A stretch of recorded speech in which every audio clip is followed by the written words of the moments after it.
Vice ચાન્સેલરના પીએ છે ચિરાગ જોશી તેમજ head of department છે તેમની વચ્ચે છે તે મારામારી સર્જાઈ હતી તેવી વાત મળી રહી છે। સીધા જ હેડ ઓફ ડિપાર્ટમેન્ટના હેડ છે તેમની સાથે વાત કરીશું। સાહેબ, શું બનાવ બન્યો છે? ઇન્ટરનેશનલ કોન્ફરન્સ 17 તારીખે ડિપાર્ટમેન્ટ ઓફ લાઈફ સાયન્સની છે અને એ ઇન્ટરનેશનલ કોન્ફરન્સ ના કાગળો મંજૂરી ને એ બધું જે પ્રક્રિયા હોય છે જે ભાગની એ પ્રક્રિયા છેલ્લા ઘણા દિવસોથી સતત થતી હતી।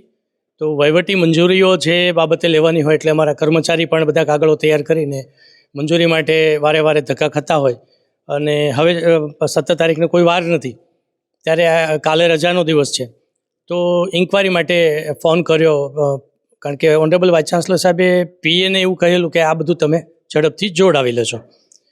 એટલા માટે એમને એ માહિતીની ખબર એમને જોઈએ એટલા માટે અમારો સ્ટાફ અમારી પાસે આવ્યો ત્યારે એમ કીધું કે સાહેબ તમે આજે જો આનું ફોલોઅપ નહીં લેવામાં આવે તો આપણી પાસે સમય નથી। એટલે એમનો આગ્રહ એવો હતો કે સાહેબ તમે ફોન કરીને એમને પૂછી લો। તો માનનીય કુલપતિશ્રીને સીધો ફોન કરીને પૂછવું એ ગરિમાપૂર્ણ ન હોય, એમના પીએ સાથે વાત પહેલાં કરવાની હોય। એટલે એમના પીએને ફોન કર્યો એક અધ્યક્ષ તરીકે કે ભાઈ આ શું છે જુઓ ને, કારણ કે આપણી પાસે સમય હવે નથી એમ। તો ત્યારે એમને વાતમાં જે પ્રકારે અધ્યક્ષ સાથે વાત કરવી જોઈએ એ જે કોઈ સ્થિતિમાં હશે એ નહીં કરી શકે। ત્યારે મેં એમને એવું કીધું કે આ રીતે વાત ન હોય, આપણે કામ કેવી રીતે કરવાનું છે એ જુઓ તમે। તો ત્યારે એમણે અવિવેક દાખવ્યો એના કારણે અને અમારા માટે આ પ્રશ્ન આવી ગયો ને પોતે એમાં આવીને પેલું કર્યું એટલા માટે થઈને પછી અમે રૂબરૂ આવ્યા કે ભાઈ શું। તો ત્યારે એકબીજા વચ્ચે સંઘર્ષ શરૂ થઈ ગયો અને મારું કહેવાનું એટલું જ છે કે ભાઈ આપણે બધા કર્મચારી યુનિવર્સિટીના છે તો સારી રીતે વહીવટી તંત્રને આપણે ધ્યાનમાં રાખીને નાની મોટી બાબત હોય તો સરસ રીતે વિદ્યાર્થીઓ માટે કામ કરવાનું છે તો એના પાયાની જે બાબત છે થોડા ખ્યાલ રાખીએ। અચ્છા સાહેબ, આ બાબતે કોઈ પોલીસ ફરિયાદ આપ નોંધાવાના છો કે કેમ? ના, પોલીસ ફરિયાદ તો એટલા માટે નથી નોંધાવી કે મહારાજા કૃષ્ણકુમારસિંહજી ભાવનગર યુનિવર્સિટીના એક અધ્યક્ષ તરીકે હું આ પોલીસ ફરિયાદ કરું તો એ અત્યારે વ્યાજબી મને નથી લાગતું। વધારે રિસ્ક જણાશે તો ચોક્કસ કરીશ, પણ એવું કશું નથી અત્યારે। ચિરાગભાઈએ પણ એવું કીધું કે સાહેબ મારાથી ભૂલ થઈ ગઈ, હું ફિટમાં આવીને આ રીતે મેં તમારી જોડે આ વર્તન કર્યું તો એ મારે નહીં કરવું જોઈએ। એણે આ બાબતનો પસ્તાવો રજૂ કર્યો એટલે મેં એને તરત એવું કહ્યું કે તો પછી હવે થોડું ખ્યાલ રાખશો આપણે, અને એ વાત અહીંયા પૂર્ણ થઈ। સાહેબ, અમારા સૂત્રો યુનિવર્સિટીના છે તેઓ કહી રહ્યા છે કે મારામારી સર્જાઈ હતી, આપને પણ હોઠ પાસે લોહી નીકળી રહ્યું છે, અત્યારે પણ ગાલ પાસે પણ લોહી નીકળ્યું છે, મારા કેમેરામેન વિઝ્યુઅલ દેખાડશે। સાહેબ, આ પ્રકારની મારામારી યુનિવર્સિટીમાં યોજાઈ જે કરવામાં આવી છે તે કેટલી તેના દ્વારા વ્યાજબી કહેવાય? બિલકુલ ન થવું જોઈએ, કારણ કે એણે સીધું જ એટેકનું એટલે પછી એટેક મોડમાં આવી ગયા એટલે એ જે થયું છે એટલે એના માટે થઈને પછી ડિફેન્સ સ્વરૂપે સ્વાભાવિક છે કે એક પીએ ટુ વાઇસ ચાન્સલર કક્ષાના વ્યક્તિ હોય અને એ આ રીતે વાત કરીને આ રીતે બધું કરે તો એ વ્યાજબી યુનિવર્સિટી માટે તો નથી છે। તો આ હતા જે યુનિવર્સિટી જે આવેલું છે તેમાં જે લાઈફ સાયન્સ ડિપાર્ટમેન્ટ આવેલો છે તેમના એચઓડી છે ભારતસિંહ ગોહિલ। તેઓ જ્યારે કોઈ કામને લઈને અહીંયા આવ્યા હતા યુનિવર્સિટી ખાતે ત્યારે જે ચિરાગ જોશી છે, વાઇસ ચાન્સેલર ભરત રામાનુજ છે, તેમના પીએ છે, તેમણે છે તે હુમલો કરી દીધો હતો તેવી વાત છે। તમે થોડા સમય પહેલા જોયું કે ચિરાગ જોશી જ્યારે વાઇસ ચાન્સેલર ની ઓફિસમાંથી એટલે કે આ જે કાર્યાલય છે ત્યાંથી બહાર નીકળ્યા ત્યારે પણ નવજીવન ન્યૂઝે તેમની સાથે વાત કરવાનો પ્રયત્ન કર્યો હતો, પરંતુ કેમેરો બાળીને તેઓ છે તે ગાડી ઉપર ભાગી ગયા હતા। આમ કહી શકાય કે ભાવનગરમાં ખાડે ગયેલી મહારાજા કૃષ્ણકુમારસિંહજીના નામ સાથે જોડાયેલી યુનિવર્સિટી છે તેમાં છે તે સારા જાહેર છે ધોળા દિવસે મારામારી સર્જાઈ હતી અને જે પ્રોફેસર છે તેમને છે તે મારવામાં આવ્યો હતો, તેમને લોહી નીકળી રહ્યું છે। પરંતુ જે યુનિવર્સિટીના જે વાઇસ ચાન્સેલર છે ભરત રામાનુજ, તેનો નવજીવન ન્યૂઝ દ્વારા વારંવાર સંપર્ક કરવામાં આવ્યો હતો, પરંતુ આટલી મોટી ઘટના ઘટી છે, ભરત રામાનુજ છે તે આ ઘટનાને છુપાવવા માંગતા હોય યુનિવર્સિટીના ડેપ્યુટી જે રજિસ્ટ્રાર છે ભાવેશ જાની, તેમને પણ પૂછવામાં આવ્યું હતું કે આ ઘટનામાં શું થયું છે, ત્યારે તેઓ પણ કહી રહ્યા હતા કે આ ઘટનામાં કાંઈ નથી થયું। આમ બંને યુનિવર્સિટીના જે સત્તાધીશો છે, વાઇસ ચાન્સેલર છે તેમજ જે ભાવેશ જાની છે ડેપ્યુટી રજિસ્ટ્રાર, તે આ ઘટનાને છુપાવવા માટે છે તે ઘણા પ્રયાસો કરી રહ્યા છે। આવા પ્રકારની ઘટના જો બનતી હોય, જે લાઈફ સાયન્સ ડિપાર્ટમેન્ટના હેડ હોય એટલે કે એચઓડી હોય તેમને ધોળા દિવસે તેમની ઓફિસમાં જો મારવામાં આવતો હોય તો યુનિવર્સિટીનું જે આ તંત્ર છે તે કેટલું કથળ્યું છે તે તો તમે તેનો અંદાજો લગાવી શકો છો, મહારાજા કૃષ્ણકુમાર યુનિવર્સિટી છે તેનું નામ જોડાયેલું છે, મહારાજા સાહેબનું નામ જોડાયેલું છે, ત્યારે તે સંસ્થામાં આ પ્રકારના બનાવ બને તો કેટલા વ્યાજબી ગણી શકાય. આ માટે જ્યારે પોલીસ ફરિયાદ નોંધાવવાની છે કે કેમ તેનું અમે પૂછ્યું હતું ત્યારે કહ્યું હતું કે આ પ્રકારની હવે મહારાજા કૃષ્ણકુમાર સિંહજીનું નામ જોડાયેલું છે માટે કોઈ પોલીસ ફરિયાદ છે તે અમે નોંધાવવાના નથી. તમે સીધા જ જે દ્રશ્યો છે તે ભાવનગર યુનિવર્સિટી ખાતેથી અત્યારે આ જે દ્રશ્યો છે તે તમે જોઈ રહ્યા છો અને લોકો જે છે NSUIના નેતા સહિતના લોકો પણ અહીંયા મોટી સંખ્યામાં આવ્યા છે. સીધા જ તેની સાથે વાત કરીશું. શું કહેશો, મહારાજા કૃષ્ણકુમાર યુનિવર્સિટીનું અહીંયા નામ જોડાયેલું છે, તંત્ર દ્વારા એટલે કે વાઇસ ચાન્સેલર હોય, રજિસ્ટ્રાર ભાવેશ જાની હોય, આ ઘટનાને છુપાવવાનો ભરપૂર પ્રયાસ કરી રહ્યા છે.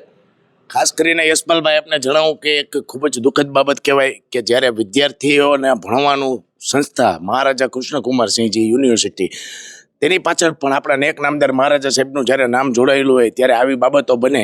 ખુદ યુનિવર્સિટીના કર્મચારીઓ પોતે અંદરો અંદર નાના વર્ગ વિગ્રહથી મારામારી સુધીની ઘટના સુધી પહોંચે તે ખૂબ જ દુઃખદ બાબત કહેવાય. હાલ અમે NSUIના વિદ્યાર્થીઓ નહોતા, હું મારા સાથી મિત્ર અભિજીત છીએ, અમે કુલપતિ સાહેબને રજૂઆત કરવા ગયા હતા પણ કુલપતિ સાહેબ મળેલ નથી. રજિસ્ટ્રાર સાહેબને રજૂઆત કરેલી છે અને એક યુનિવર્સિટીનું નામ અને છબી ન કઢાય એવા પ્રયત્નો કુલપતિશ્રી દ્વારા કરવામાં આવે એવી અમારી NSUI તેમજ યુવક કોંગ્રેસ દ્વારા સાહેબને વિનંતી છે અને આવનારા દિવસોમાં આવી ઘટના ન બને તે બાબતે એક નવી ગાઈડલાઈન બહાર પાડવામાં આવે અથવા ચોક્કસ પગલાં લેવામાં આવે. કારણ કે આપ જો તેમ કર્મચારીઓ વચ્ચે જો આવી હાથાપાઈ થતી હોય અને પોલીસ ફરિયાદ ખડાય, પોલીસ ફરિયાદ થાય તો સરવાળે યુનિવર્સિટીની છાપ ખરાબ થવાની છે. તો અમારી એવી કુલપતિ સાહેબને વિનંતી છે કે આવી ઘટનાઓને બનતા પહેલાં જ અટકાવવામાં આવે. તમને શું માહિતી મળી છે? આ બનાવ બનવાનું કારણ શું છે? તમારી નજરમાં શું આવ્યું છે? બનાવ બનવાના કારણમાં તો એવું છે કે જ્યારે પણ કોઈ પણ નવા કુલપતિ આવતા હોય ત્યારે બધા ડિપાર્ટમેન્ટોના હેડ છે, આ છે, કોઈ કાર્યક્રમ યોજવાના હતા 17 તારીખે, તે કાર્યક્રમને લઈને નોંધ મૂકવાની બાબતે જ્યારે આ ચિરાગભાઈ અને ભારતભાઈ દ્વારા જે હાથાપાઈ થઈ છે તેવું કારણ દર્શાવેલ છે. પણ સાચું એમાં ઊંડું કારણ જાણતા જ્યારે વિભાગના અધ્યક્ષ સાથે વાત કરી ત્યારે એમને એવું જણાવ્યું કે અવારનવાર મારી નોંધ આ લોકો લેટ મૂકે છે, મારા કાર્યક્રમોની જાણકારી મોડી આપે છે અથવા તો એના કોઈ પણ જે કહેવાય કે કાગળીય કામકાજ છે તેમાં હાથે કરીને આ લોકો મોડું કરતા હોય. ત્યારે કુલપતિને ખુદને આ બાબત ધ્યાન રાખવી જોઈએ કે કોઈ પણ વિભાગનું કામ હોય તે યુનિવર્સિટીના કાર્યાલયથી તુરંત થવા પામે એમ. તો આ હતા NSUIના જે નેતા છે તેમની સાથે પણ આપણે વાત કરી. સાથે જ જે ભાવનગર યુનિવર્સિટીના રજિસ્ટ્રાર છે ભાવેશ જાની, તેમની સાથે પણ વાત કરવાનો પ્રયત્ન કરીશું. તેઓ શું કહી રહ્યા છે? આગામી 17 તારીખના રોજ યોજાનાર કોન્ફરન્સ છે એના રિલેટેડ કાર્યવાહી સંદર્ભે હાલ અધ્યક્ષશ્રી અને કુલપતિશ્રી કાર્યાલય વચ્ચે વાતચીત થયેલી હતી અને એ વાતચીતમાં બંને વચ્ચે મિસઅન્ડરસ્ટેન્ડિંગ હોય સમજની કાર્યને લગતી કોઈ કાર્યવાહી બાબતે, અને એ બંને વચ્ચે જે ચર્ચા થઈ હતી એ અત્યારે વિષય છે એ બંને અધ્યક્ષશ્રી અને કર્મચારી સાથે મેં અમારા અન્ય અધિકારીશ્રીઓ સાથે સંકલન કરી અને વાતચીત કરેલી છે અને એ મિસઅન્ડરસ્ટેન્ડિંગ છે એ દૂર કરવામાં આવેલી છે. મારામારી સર્જાઈ હતી કે કેમ બંને વચ્ચે? એ મારામારીવાળો વિષય છે એવું સ્પષ્ટ નથી, પણ મારું એવું માનવું છે કે જે મિસઅન્ડરસ્ટેન્ડિંગ હતી એ પૂર્ણ થઈ છે. સર, આ બાબતે કોઈ પોલીસ ફરિયાદ યુનિવર્સિટી તરફથી નોંધાવવામાં આવશે? ના, હાલ તો અત્યારે માન્ય કુલપતિશ્રી છે એ યુનિવર્સિટી ખાતે ઉપલબ્ધ નથી. આવેથી કુલપતિશ્રી સાથે ચર્ચા થઈ અને આગળની કાર્યવાહી વિશે જણાવવામાં. અચ્છા સર, મહારાજા કૃષ્ણકુમાર સિંહજી યુનિવર્સિટીનું નામ જોડાયેલું છે. જો યુનિવર્સિટી કાર્યાલયમાં આ પ્રકારની મારામારી, જે વાઇસ HOD છે તેમને લોહી નીકળી રહ્યું છે, હોઠ ઉપરથી, ગાલ ઉપરથી લોહી નીકળે છે, તમે વિઝ્યુઅલમાં લીધું. સાથે જ જે ચિરાગ જોશી છે તેમના શર્ટ ફાટી ગયા છે, શું કહેશો? ના, એટલે જે મિસઅન્ડરસ્ટેન્ડિંગ વાળો વિષય છે એ મારી સમજ પ્રમાણે હું જણાવી શકું છું કે એક વાતચીત ઉપરથી એવું જણાવવું કે બંને વચ્ચે કોઈ વાતનો કોઈ કન્ક્લુઝન નહોતું, એ સંદર્ભે એ વાતચીતને ઉગ્ર ચર્ચા થઈ હશે. પણ હાલ એ વિષય અને જે ચર્ચા હતી એ ખૂબ સારી રીતે બંને વચ્ચે એક સારા વાતાવરણમાં મેં અમારી ટીમ સાથે સંકલન કરી અને પૂર્ણ કરેલી છે. કારણ આપણી સામે શું કારણ આવ્યું છે? શા માટે આવો બનાવ બન્યો હશે? મિસઅન્ડરસ્ટેન્ડિંગ થઈ હોય કે મારામારી? ના, એ એક વહીવટી પ્રક્રિયાનો ભાગ હોય છે. કોઈ પ્રક્રિયા છે એ એની એક નિયત વ્યવસ્થાના ભાગરૂપે વિભાગ તરફથી રજૂ થતી હોય છે અને વિભાગ તરફથી કુલપતિશ્રી કાર્યાલય સુધી મંજૂરીમાં જતી હોય છે. એ દરમિયાન અમુક વિષય બાબતે ચર્ચા કરવાની હોય છે. એ સંદર્ભે હાલ એ કાર્યવાહી હતી એ ચાલે છે. તો આપે સાંભળ્યા હતા ભાવેશ જાની. સાથે જ જો વાત કરવામાં આવે તો આ ઘટના છે તે ભાવનગર માટે ખૂબ જ નિંદનીય કહી શકાય.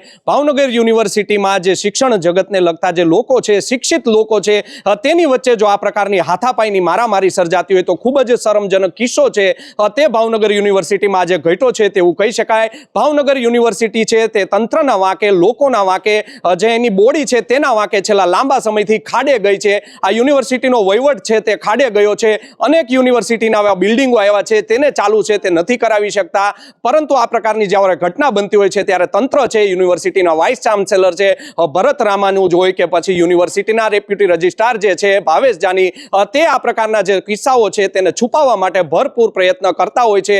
આ મામલે જ્યારે બનાવ બન્યો હતો ત્યારે નવજીવન ન્યૂઝ છે તે સૌ પ્રથમ છે તે પીએ છે ચિરાગ જોશી તેની ઓફિસમાં પહોંચ્યું હતું. ત્યારે એક વ્યક્તિ ત્યાં આવે છે, કહી શકાય કે યુનિવર્સિટીનો જ કોઈ વ્યક્તિ હશે, તેઓ મીડિયાને રોકવાનો પ્રયત્ન કરે છે, ભારતસિંહ ગોહિલ સાથે વાત કરે છે. ત્યારે પણ મીડિયાને અટકાવવાનો પ્રયત્ન કરવામાં આવ્યો હતો. આમ કહી શકાય કે આ ઘટનાને છુપાવવા માટે હવે યુનિવર્સિટી છે તે ઊંધા માથે થયું છે અને મરણતોલ પ્રયાસ છે તે કરી રહ્યું છે. જોવું રહ્યું આગામી સમયમાં જે આ મારામારીની ઘટના બની છે તેમાં પોલીસ ફરિયાદ નોંધાઈ છે કે પછી ઘીના ઠામમાં ઘી પડી જાય છે તે આવનારો સમય જ કહેશે. યશપાલસિંહ ચૌહાણ, નવજીવન ન્યૂઝ, ભાવનગર.